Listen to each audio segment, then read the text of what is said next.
Hi everyone, so today we're going to have a look at some of the exam content and specifically at metals.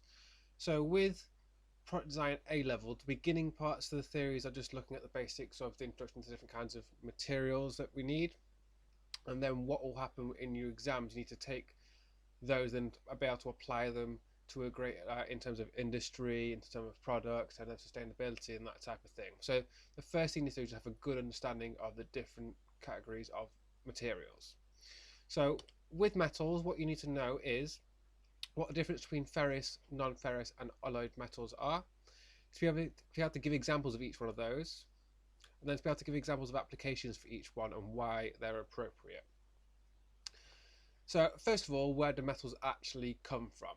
So metals are naturally occurring materials and their original form are in ore. Now there's only one metal that is found exactly as it is, and that is gold. So if you dig up or you find gold somewhere, it's gold, you don't have to do anything to it. Well, all other metals come in the form of ore that need to be extracted. Now there are two methods of extraction. That is either electrolysis or carbon reduction. So what you can see in the table at the bottom there is the metal and then the ore that it comes from.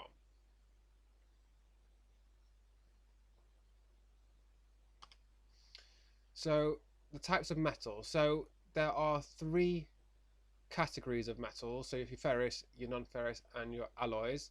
So we'll do ferrous and non-ferrous first. So ferrous metals contain iron. So they are your cast irons and your steels, your mild steel, your carbon steel, high-speed steel, things like that. And your non-ferrous metals are that they do not contain iron, and that is your aluminium, copper, lead, tin, zinc, and other ones as well. Now, alloys are a bit different in that they can be either ferrous or non-ferrous depending on what is in them.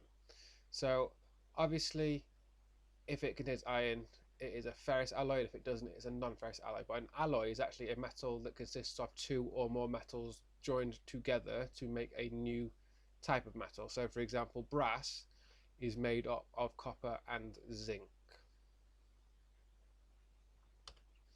So, metal uses. So, once you understand the different categories of metals and you've got an idea about where they come from, you need to be able to apply them to products. So typically in an exam paper, it might show you, say, a metal bike frame or a metal sink, and it will ask you to explain, come up with a suitable material and then why is it appropriate. Now what you can never do, you can't just say it's made from metal, you have to give specific materials.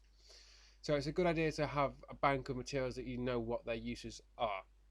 Now, typically what you can do, if you know the use, you can sort of reverse engineer the properties of it. But you need to know the properties, let you know why it's appropriate. So if you take copper, so copper is perfect for wiring and pipes. Now the reason it's good for wiring is it's a really good electrical conductor.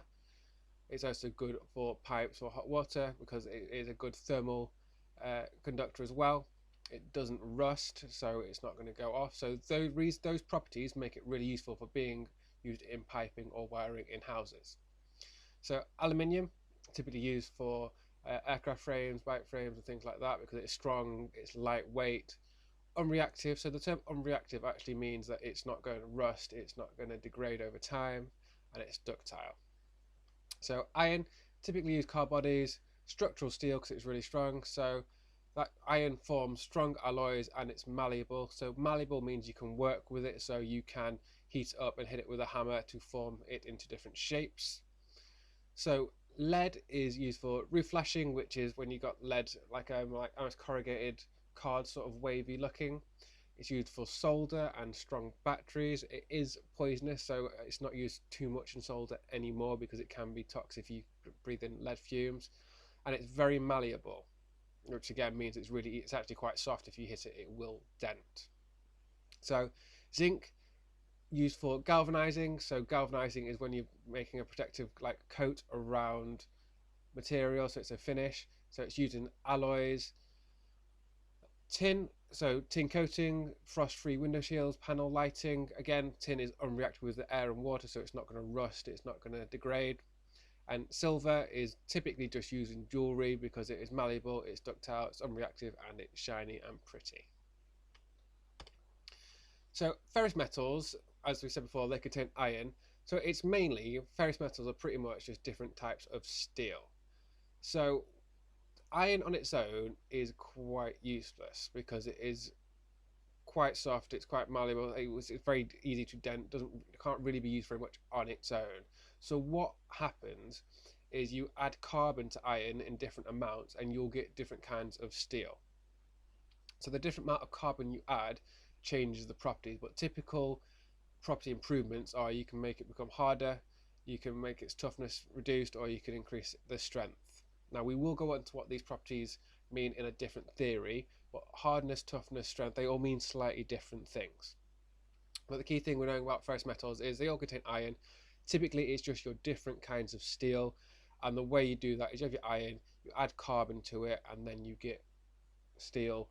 How much carbon you add depends on the different kind of steel, but that can be things like your low carbon steel, which is mild steel, which is less than 0.3%, not more than 0.3% carbon. Medium carbon steel, high carbon steel. So high carbon steel is very, very strong and used in things like tool bits. And when you just have cast iron on its own, it's very brittle. So it's very strong, but it's brittle as in if it was to drop or it was to get hit by something, it would shatter. So your non-ferrous metals, so again, don't contain iron. They're mainly natural metals such as copper, aluminium, and zinc. They often do have very good strength to weight ratios. So what that means is that it's very strong, but it's not too light, because there are some materials that may be strong but are really heavy, so they have a poor strength to weight ratio. One of the materials that everyone says has a really good strength to weight ratio typically is aluminium, hence why aeroplanes are made from them, because what you wouldn't want is an aeroplane that's strong but it's really heavy, because it's never going to get off the ground. And also typically they are good conductors of heat and electricity. So aluminium, melting point around 660. Common uses, things like kitchenware, saucepans, overhead power cables. It's a very good conductor of electricity. Also used for framing of things like aircrafts. Copper, very high melting point of 1083.